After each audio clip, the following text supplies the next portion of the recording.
我諗我以後都冇啲咁嘅機會再送你翻屋企啦。點解講得咁傷感啫？我真係好唔捨得你。做咩講到我哋好似以後都冇機會再見咁嘅？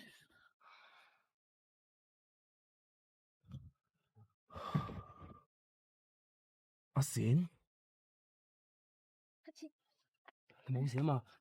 我冇事。嗯，我祝你同阿俊白頭到老。我都祝你早日搵到個比我更加好嘅女仔。咦？呢個唔係以前阿冼嘅男朋友？好夜啦，我翻入去啦。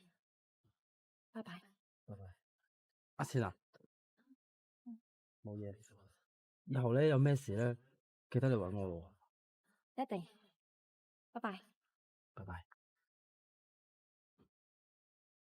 原來都係同怡安一樣，都係咁多男仔追。